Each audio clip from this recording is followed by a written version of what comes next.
आराध्य भगवान ब्रजशततनय तद्धाम बिंदावनम काचित उपासना बजवधवर्गेण जा कल्पिता। श्रीमद्भागवतम अमल पुराणम प्रेम पुमार्थ महान श्री चैतन्य महाप्रभु मतभिदम तत्र आदर न परः। नमो विष्णुपादाय कृष्ण प्रेष्ठाय भूतले श्रीमते जयपताका स्वामी नीति नामिने। नमाचार्य पादाय निताय कृपा प्रदायिने गौर कथा धामदाय नगर ग्राम तारिणे। नमो विष्णुपादाय कृष्ण प्रेष्ठाय भूतले श्रीमते भक्ति वेदांत स्वामी नीति नामिने। नमस्ते सारस्वते देवे गौरवाणी प्रचारिणे निर्विशेष शून्यवादी पाश्चात्य देश तारिणे।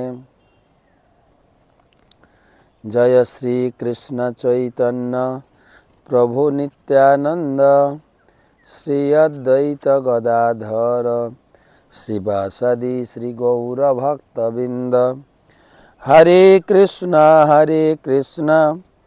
कृष्ण कृष्ण हरे हरे हरे राम राम राम हरे हरे। আমরা দামোদর ব্রতে শ্রীমদ্ ভাগবতম থেকে সুখদেব গোস্বামী দামোদর লীলা যেভাবে পরীক্ষিত মহারাজের সামনে বর্ণনা করেছেন তারই পাঠ আমরা সরাসরি দশম স্কন্ধ নবম অধ্যায়ের আলোচনা চলছে। আমরা গতকালকে 14 শ্লোক পর্যন্ত পড়েছি, আজকে 15 শ্লোক থেকে 3-4টা শ্লোক পড়ি। তদ্দাম বধ্যমানস্য সার্ভকস্য কৃতাগস দঙ্গুলোনম অভুত্থেন সন্দধে অন্যচ্চ গোপিকা। আমরা আলোচনা করছিলাম যে ভগবান তিনি মায়ের উপরে রাগ করে নোড়া নিয়ে, শিল নোড়া বলে, নোড়া নিয়ে যে দধি মন্থন হচ্ছিল দধি ভাণ্ডটাই ভেঙে দিয়েছে, আর খুব আস্তে করে ভেঙেছে, আর ভাঙার সাথে সাথে দই সব ছড়িয়ে গেছে। সেইটা দেখে তো ভয় হয়ে গেছে, মা তো আমাকে আজকে শাস্তি দেবে। সেখান থেকে ভয়ে পালিয়ে ঘরের ভিতরে ঢুকে ভগবান মাখন খাচ্ছেন, মার উপরে রাগ করে কি বাসি মাখন খাবো, বেশি করে খাবো, তাহলে আমার পেট খারাপ হবে, আমি অসুস্থ হব, মা আমাকে নিয়ে ব্যস্ত হবে, টাকা খরচা করে আমাকে মথুরা হসপিটালে সারাতে হবে। মা পিছনে এসে ধরার চেষ্টা করলেন, গোপাল দৌড়ে পালিয়ে গেলেন, শেষমেশ ধরেছেন গোপালকে। গোপাল কাঁদছেন, মা আমার ভুল হয়ে গেছে, আমাকে ছেড়ে দাও। মা শাসন করছে, তোমার আগেই বোধ ছিল না? তোমার যদি এত ভয় তাহলে দইয়ের ভাণ্ডটা ভাঙলে কেন? আমি ভাঙিনি, তুমি যখন দৌড়ে যাচ্ছিলে তোমার পায়ের নুপুরের আঘাতে ভেঙে গেছে। আচ্ছা, তাহলে বানরদের মাখন খাওয়ালো কে? বলছে বানরদের যে সৃষ্টি করেছে সে খাইয়েছে। ভগবান মা যশোদা দেখছেন ছেলেটা খুব ভয় পেয়ে গেছে, তো একে আর বেশি ভয় দেখানো উচিত না, তো ছড়ি ফেলে দিয়েছেন। ছড়ি ফেলে দিয়ে গোপালকে বাঁধছেন। আর গোপালকে বাঁধবে কি করে মা? যেই দড়িটা ঘুরিয়ে গিট দিতে যাবে 2 আঙ্গুল কম, আরো দড়ি জুড়ছেন, গিট মারার সময় 2 আঙ্গুল কম। মা তো অবাক হয়ে গেছে। আর অবাক হওয়ার কিছু নাই, তো অসীমিত ভগবান হচ্ছেন অসীম অনন্ত। হ্যাঁ, আপনারা বা আমরা ভগবদ্গীতা 11 অধ্যায়ে ভগবানের বিশ্বরূপ দেখেছি। অর্জুনও ভয় খেয়ে গেছে, কোন দিকে, যার আদি অন্ত মধ্য কিছুই নাই, তাকে আপনি বাঁধবেন কি করে? কিন্তু মা তো বাৎসল্যভাব, মায়ের কাছে তো গোপাল অসীমিত নয়। মা মনে করছে সে আমার ছেলে, আর গোপাল ওটাই পছন্দ করছেন। কিন্তু সেই সঙ্গে মায়ের কাছেও একটু ঐশ্বর্য দেখাচ্ছেন। আমাকে কি করে বাঁধবে তুমি? বাঁধতেই পারছে না।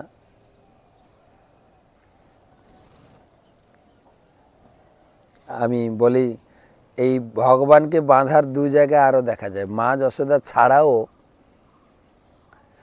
আপনারা জানেন গোপীদের বাড়িতে প্রতিদিন মাখন চুরি করতেন, আর গোপীরা প্রতিদিন গিয়ে মায়ের কাছে অভিযোগ দিতেন। মা গ্রহণই করতো না, মা গ্রহণই করতেন না। একদিন তো হাতে নাতে ধরে নিয়ে মার কাছে প্রমাণ, জোর জোর করে ডাকছে, মা যশোদা দেখো আজকে নিজে হাতে ধরেছে। আর ভগবান পাল্টে গেছেন, সেই গোপীর ছেলে হয়ে গেছে। মা যশোদা দেখছে, কই আমার ছেলে না তো, আমার ছেলে তো ঘরে মাখন খাচ্ছে। হ্যাঁ, শান্ত হয়ে বসে মাখন খাচ্ছে, দেখো সত্যি তাই, হাতে ধরেছে কাকে, দেখে নিজের ছেলে। এ ভগবান। তো একদিন কি হয়েছে, গোপী বলছে আর তোমাকে মার কাছে নিয়ে যাব না, মার কাছে নিয়ে গেলে তো মা কোনো অভিযোগই নেয় না, তো তোমাকে আজকে এখানে বেঁধে রাখো।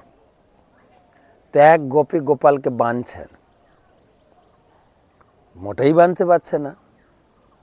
তখন কৃষ্ণ বলছেন, দেখো কীরকম বাঁধতে হয় আমি তোমাকে শেখাবো। তখন দড়ি দিয়ে গোপীকে বাঁধছেন, গোপীকে বেঁধে তাকে ট্রেনিং দিচ্ছেন। দড়িটা এরকম ঘোরাতে হয়, গিট দিতে হয়, এ করতে হয়, এ করতে হয়। শিখলে তো? বলে হ্যাঁ শিখে নিয়েছি। যেই শিখে নিয়েছি গোপাল পালিয়ে গেছে, গোপীকে বেঁধে পালিয়ে গেছে।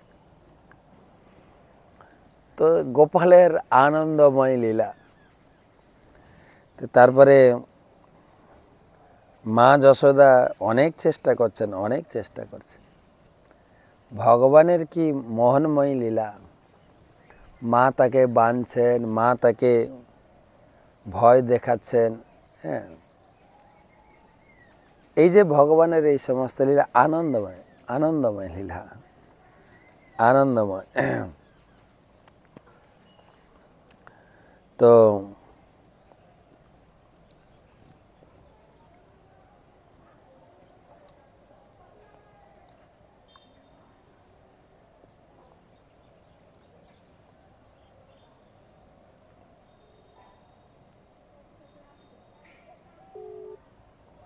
তো মায়ের এই আনন্দময় লীলা।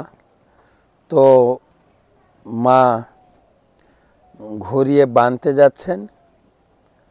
ব্যাপারটা কী হয়েছে শুনুন। গোপালকে ভালোবাসতে পারেন, ভগবানকে ভালোবাসতে পারেন। প্রভুপাদ বলছেন ভালোবাসা যায় ভগবানকে, কিন্তু তার মানে নেই তো যে ভগবানকে নিয়ন্ত্রণ করা যাবে, দড়ি দিয়ে বাঁধা যাবে। হ্যাঁ, এটা ঠিক, ভগবান যদি নিজে স্বইচ্ছায় বন্ধন দেন বা তিনি যদি সেবায় সন্তুষ্ট হন, তবে ভগবানকে বাঁধা যায়, নাহলে ভগবান কী করে বাঁধবে? তো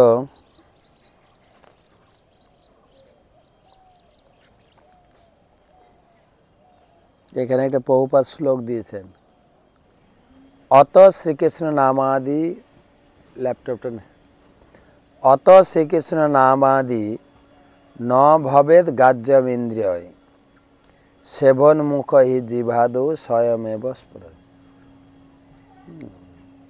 ভগবানের নাম রূপ লীলা সেবন বা স্মরণ করতে করতে করতে করতে ভগবান খুশি হয়ে আমার ভক্তিতে, আমার প্রেমে বন্ধন হবে। যাই হোক, মা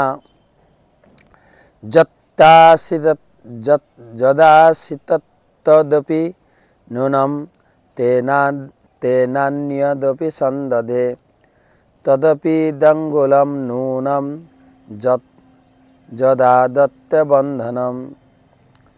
সেই নতুন রজ্জুটিও 2 আঙ্গুল ছোট হয়েছিল, তখন তার সঙ্গে আরেকটি রজ্জু যোগ করা হয়েছিল, কিন্তু তা সত্ত্বেও তার 2 আঙ্গুল ছোট হয়ে গেছিল। এইভাবে মা যশোদা যত রজ্জু জুড়েছিলেন সে সবই 2 আঙ্গুল ছোট হতে লাগলো। দড়ি বড় দড়ি গোপালের কোমরে এবং উদুখলে একসঙ্গে বেঁধে যেই গিট দিতে যাবে 2 আঙ্গুল কম। দং এখানে লিখছেন তদপি দঙ্গুলম নুনম, নুনম মানে ছোট, 2 আঙ্গুলই ছোটটা পড়তো, বেশি ছোট পড়তো না, 2 আঙ্গুলই ছোট পড়তো। এবং সগেহ দামমি যশোদা সন্দধত্যপি গোপীনাম সুস্ময়ন্তী নাম স্মরন্তি বিস্মিতা ভবত। এভাবে মা যশোদা তার গৃহের সমস্ত রজ্জু, কত দড়ি ছিল বলেন তো? 9 লাখ গাই যার বাড়িতে ছিল, কত দড়ি ছিল, সেই দড়ি দিয়ে বাঁধতে চেষ্টা করেছে। একটার পর একটা দড়ি জুটছেন, কিন্তু বাঁধতে পারলেন না।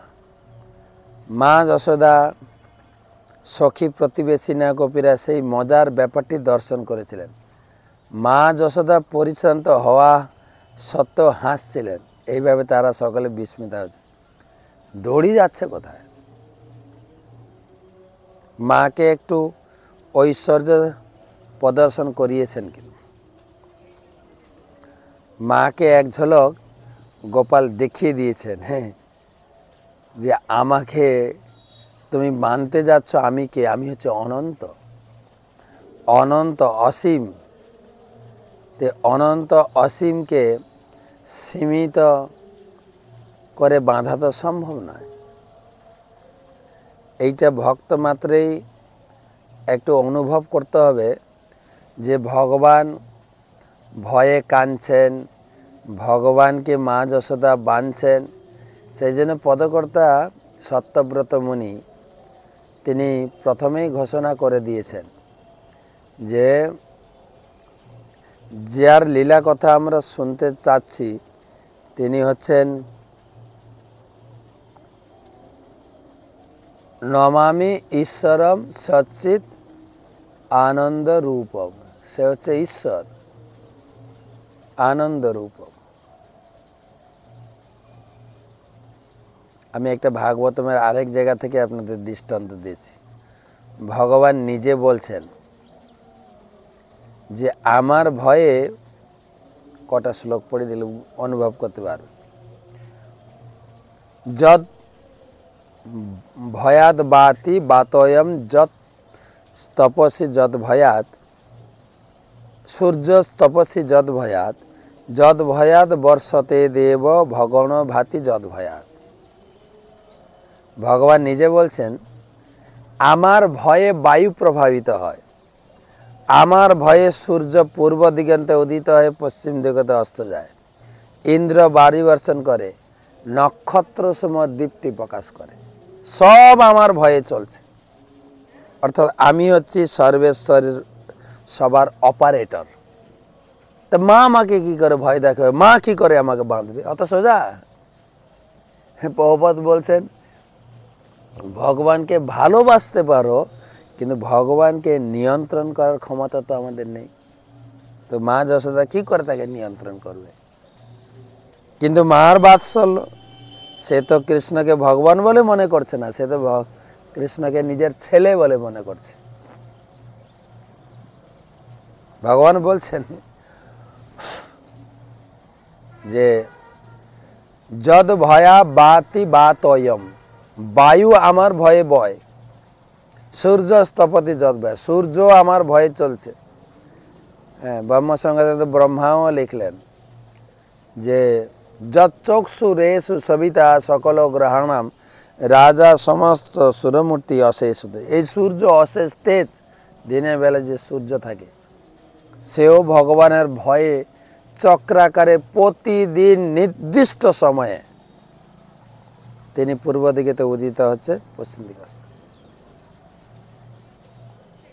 আর নক্ষত্র সমূহ তার ভয়। আর কি যত বনস্পতয় ভীতা লতা চৌষধি ভীষ শেষে কালে অভিগৃহণতি পুষ্পানি চ ফলানি চ।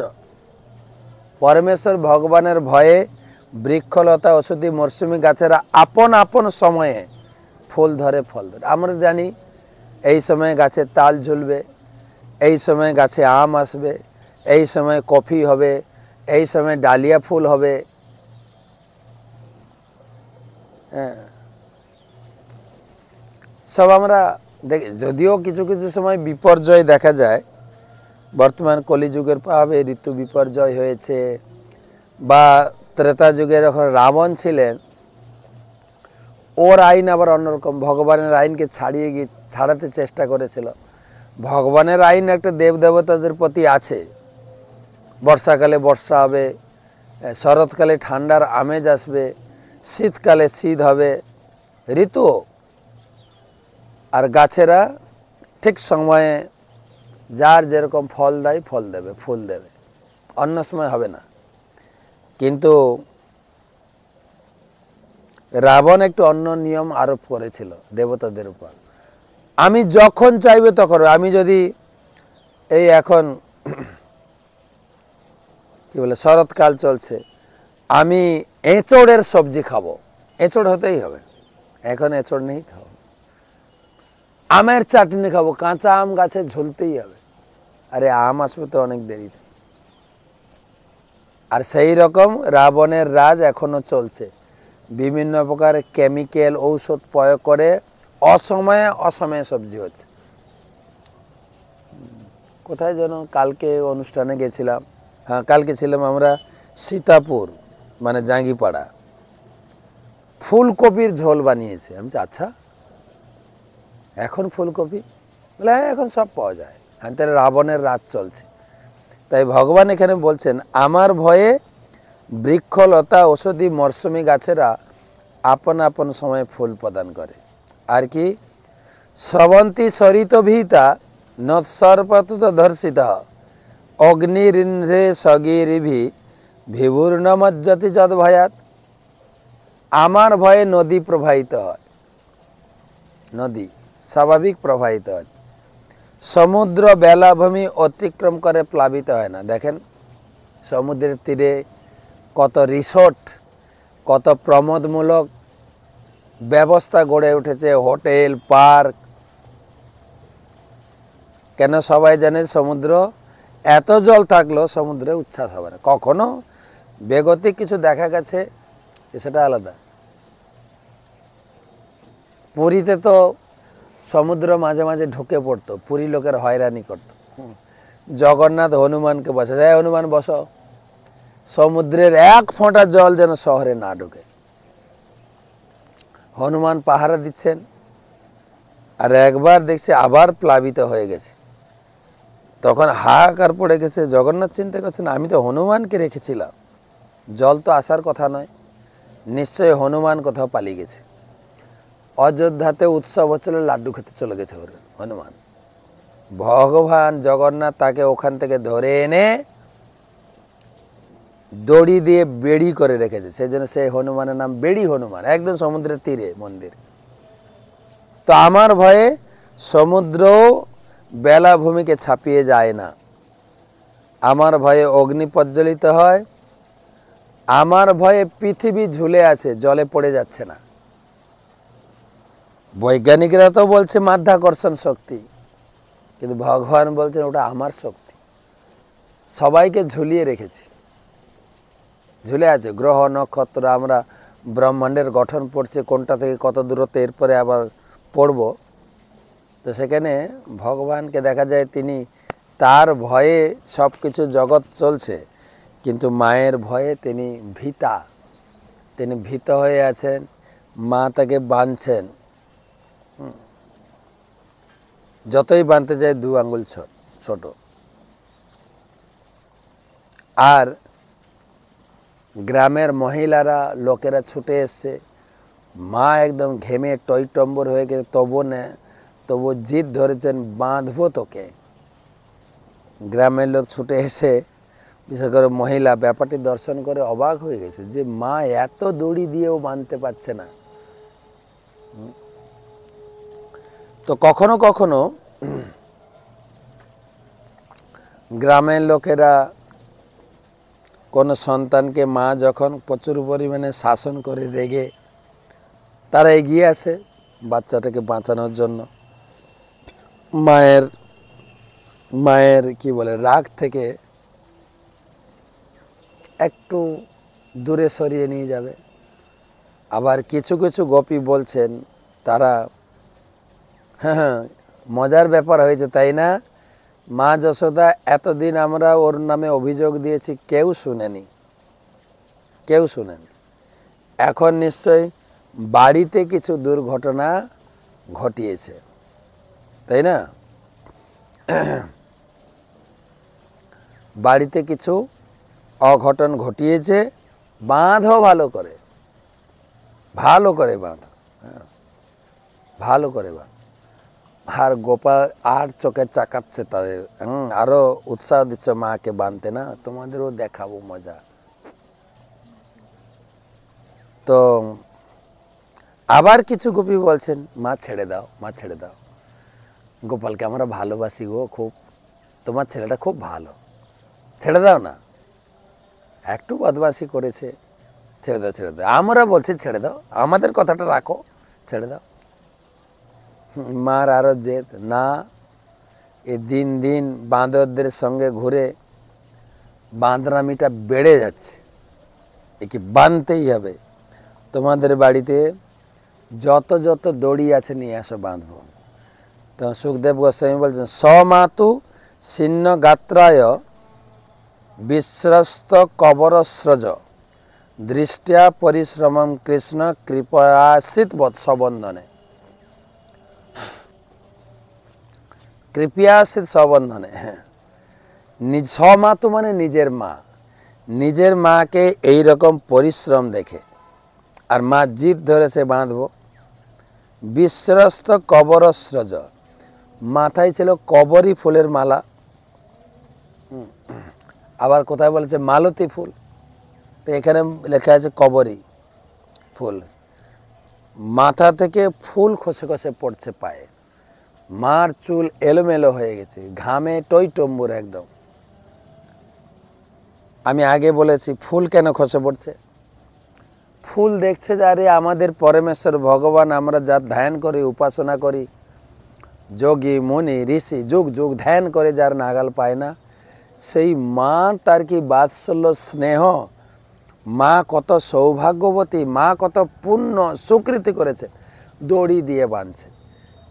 হ্যাঁ মার চরণে প্রণাম জানাই, তা আমাদের কি দুঃসাহস, মায়ের মাথায় বসেছি, পড়ছেন পায়ে গিয়ে প্রণাম করি। তো ছিন্ন গাত্রায় বিশ্রম্ভ করস সজ, মায়ের এই রকম ঘামে টইটুমে এই পরিশ্রম দেখে দৃষ্টিয়া পরিশ্রমম কৃষ্ণ, মায়ের পরিশ্রম দেখে কৃপয়াসিত সবন্ধন, ভগবান নিজে বন্ধনগ্রস্ত হলেন।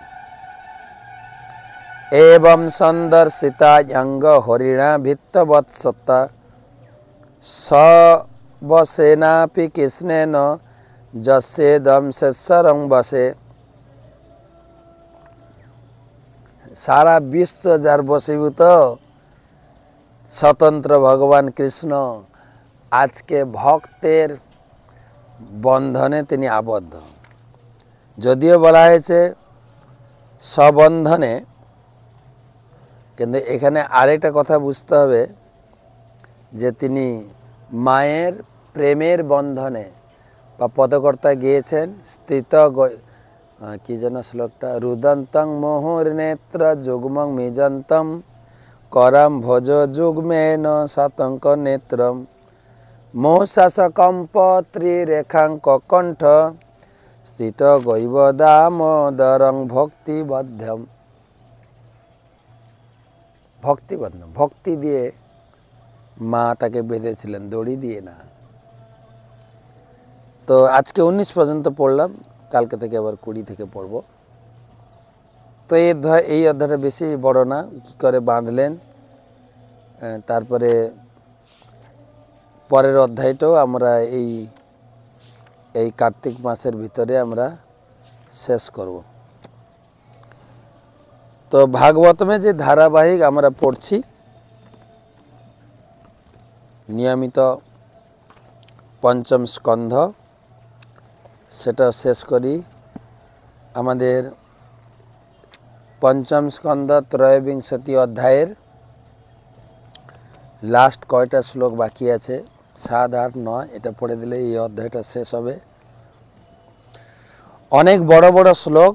উত্তরাহ নাব গোস্তি রধরাহনৌ যম মুখেষু চাঙ্গারকঃ শনৈশ্চর উপস্থে বৃহস্পতি ককুদি বক্ষ সাদিত্য হৃদয়ে নারায়ণ মনসি চন্দ্র নাভ্যামূষণা স্তনয়োরশ্বিন বুধ প্রাণাপাণয় রাহুর্গলে কেতব সর্বাঙ্গেষু রোমসু সর্বে তারাগণা।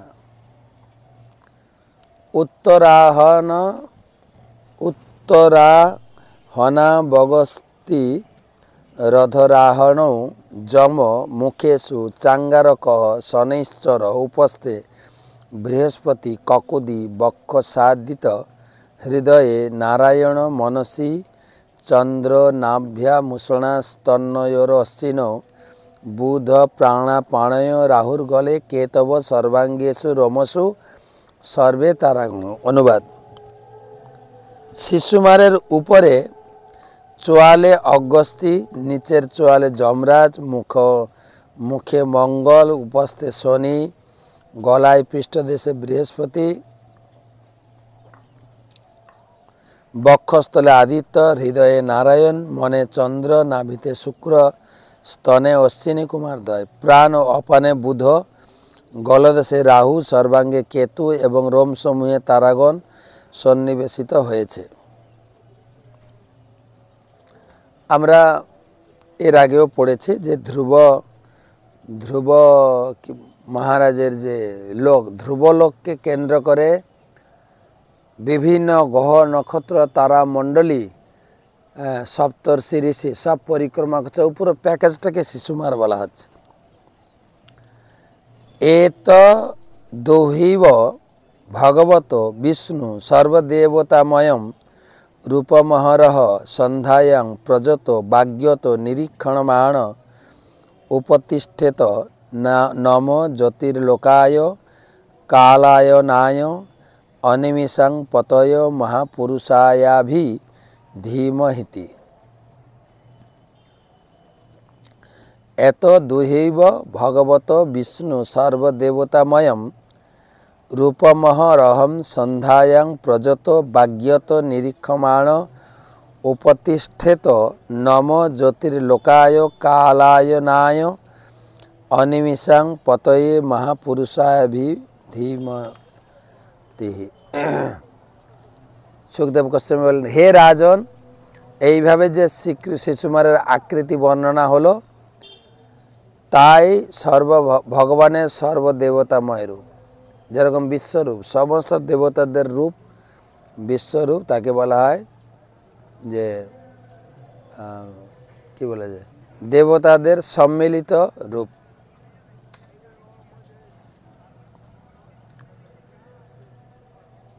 প্রভাতে, মধ্যাহ্নে এবং সায়াহ্নে মৌন হয়ে সেই রূপ নিরীক্ষণ করে নিম্নোক্ত মন্ত্রে তার উপাসনা করা উচিত।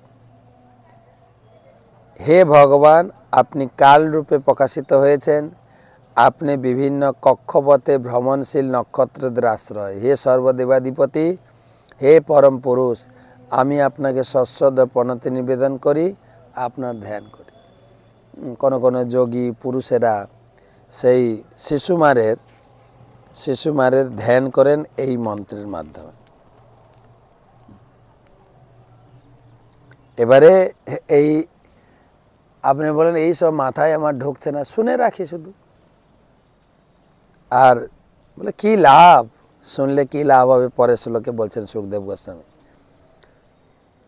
গ্রহর ক্ষতার ময়মাধি দৈবিকম পাপামহম মন্ত্রকৃতম ত্রিকালম নমঃ শত স্মরত বা ত্রিকালম নশেত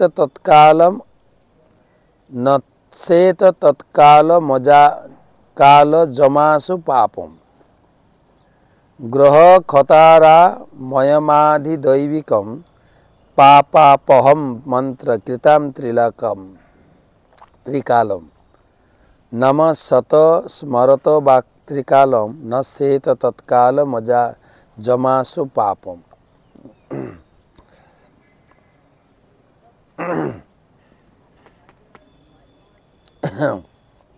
এই শ্লোকের অনুবাদ: শিশুমার রূপী ভগবান বিষ্ণুর শরীর সমস্ত দেবতা, নক্ষত্র, গ্রহদের আশ্রয়, যিনি প্রভাতে, মধ্যাহ্নে ও সন্ধ্যায় দিনে 3 বার এই মন্ত্র উচ্চারণ করে ভগবানের আরাধনা করেন, তিনি অবশ্যই সমস্ত পাপ থেকে মুক্ত হবেন।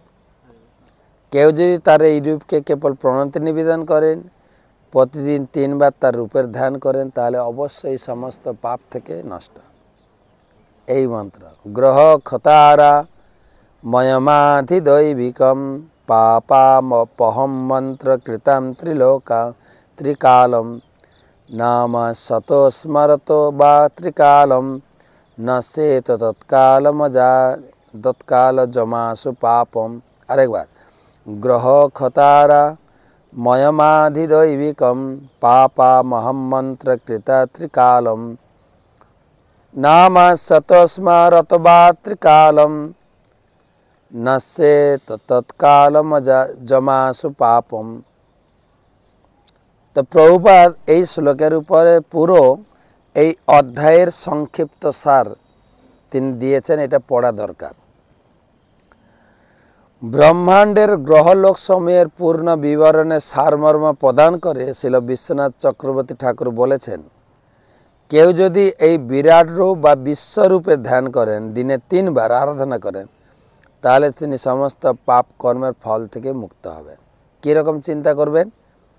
শ্রীল বিশ্বনাথ চক্রবর্তী ঠাকুর হিসাব করেছেন যে ধ্রুবলোক সূর্যের 38 লক্ষ যোজন উপরে। কেননা তার আগে আপনারা বর্ণনা শুনেছেন যে ব্রহ্মাণ্ডের ব্যাস 50 কোটি যোজন, আর সূর্য আছে মাঝখানে 25 কোটি যোজন। সূর্য থেকে 1 লক্ষ যোজন উপরে চন্দ্র, তার 2 লক্ষ যোজন উপরে বিভিন্ন স্পেশাল নক্ষত্র, তার 2 লক্ষ যোজন উপরে শুক্র, তার 2 লক্ষ যোজন উপরে বুধ, তার 2 লক্ষ যোজন উপরে মঙ্গল, তার 2 লক্ষ উপরে বৃহস্পতি, তার 2 লক্ষ শনি, সেখান থেকে 10 লক্ষ যোজন উপরে সপ্তর্ষি মণ্ডল, সেখান থেকে 13 লক্ষ যোজন উপরে ধ্রুবলোক। তার মানে হিসাব করে বিশ্বনাথ চক্রবর্তী ঠাকুর বলছেন, ধ্রুবলোক সূর্য থেকে 38 লক্ষ যোজন উপরে। ধ্রুবলোক 1 কোটি যোজন ঊর্ধ্বে মহলোক, মহলোকের 2 কোটি যোজন উপরে জনলোক, জনলোক থেকে তপলোক 8 কোটি যোজন ঊর্ধ্বে, তপলোক 12 কোটি যোজন উপরে সত্যলোক। তো হিসাব করে সত্যলোক মানে ব্রহ্মা যেখানে থাকেন। বাপরে, পুরো ব্রহ্মাণ্ডটা কিরকম বর্ণনা করেছে। অতএব সূর্যলোক থেকে সত্যলোকের দূরত্ব 23 কোটি 38 লক্ষ যোজন বা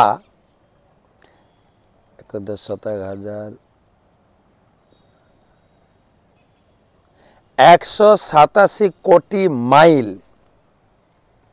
সূর্যলোক থেকে সত্যলোকের দূরত্ব। তার উপরে আবার রয়েছে শিবলোক, সেই লোকের উপরে। এবারে ওখান থেকে বৈকুণ্ঠ লোক শুরু হয় 2 কোটি 62 যোজন ঊর্ধ্বে, অর্থাৎ 20 কোটি 96 লক্ষ মাইল ঊর্ধ্বে। এইভাবে বিষ্ণু পুরাণে বর্ণনা করা হয়েছে যে ব্রহ্মাণ্ডের আবরণ সূর্য থেকে 26 কোটি যোজন দূর। সূর্য থেকে পৃথিবীর দূরত্ব 1 লক্ষ যোজন। তাহলে এখান থেকে 1 লক্ষ যোজন উপরে সূর্য, আকাশে যে সূর্য থাকে 1 লক্ষ যোজন, ওখান থেকে হিসাব করবেন। এবারে পৃথিবী, এটা গেল উপরে, সূর্য নিচে, পৃথিবী থেকে নিচে 70 হাজার যোজন দূরে অতল, বিতল, সুতল, মহাতল, রসাতল, তলাতল, পাতাল, সমন্বিত পাতাল লোক। এই পুরোটা একসঙ্গে বলে দিয়েছে। 70 যোজন দূর পর্যন্ত পাতাল লোক। পাতাল লোকের নিচে শেষ নাগ, গর্ভোদক সমুদ্রে সাহিত্য শেষ নাগ, তার উপরে ভগবান শুয়ে আছেন 30 যোজন দূরে। সেই সমুদ্র 24 কোটি 98 লক্ষ যোজন গভীর। অতএব ব্রহ্মাণ্ডের ব্যাস 50 কোটি যোজন, মানে সূর্য থেকে ভূতল থেকে উপরে 26 কোটি, নিচে 24 কোটি, মানে 26 কোটি ঠিক না, 95 কোটি 2 লাখ, আর নিচে হচ্ছে 24 কোটি 98 লাখ যোজন। অতএব ব্রহ্মাণ্ডের ব্যাস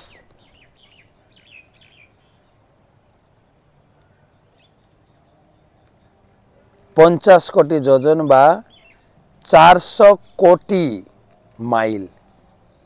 পুরো ব্রহ্মাণ্ডটা কত বড় প্রভুপাদ এখন সংক্ষেপে বর্ণনা দিলেন। ইতি শ্রীমদ্ ভাগবতে পঞ্চম স্কন্ধে শিশুমার চক্র নামক ত্রয়োবিংশতি অধ্যায় তাৎপর্য।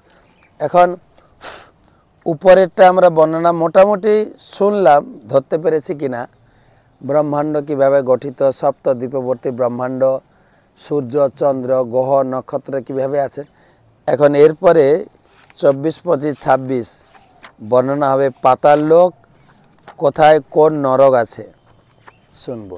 আর 3টে অধ্যায় হলে এখন কাল থেকে আলোচনা করব পাতাল লোক। তো আপনারা গতকালকে টক শো শুনেছেন। কি টক শো ছিল যেন? গোবর্ধন পূজা, হ্যাঁ গোবর্ধন পূজা টক শো। তো যদি কোনো প্রশ্ন থাকে আপনারা লিখবে টক শো শোনার পরে, তাহলে আমি বুঝতে পারবো আপনারা শুনছেন। আর যদি ভালো লাগে টক শো আপনারা শেয়ার করবেন প্রচুর। তো আজকে আমরা এই ক্লাসের পরেই ট্রেনে উঠব, ট্রেনে করে পুরী যাচ্ছি। 2 দিন পুরীতে থাকবো, কার্তিক মাসে সৌভাগ্য হয়েছে পুরী। তারপরে আবার 16 তারিখ থেকে মেদিনীপুরে থাকবো। শুভরাত্রি।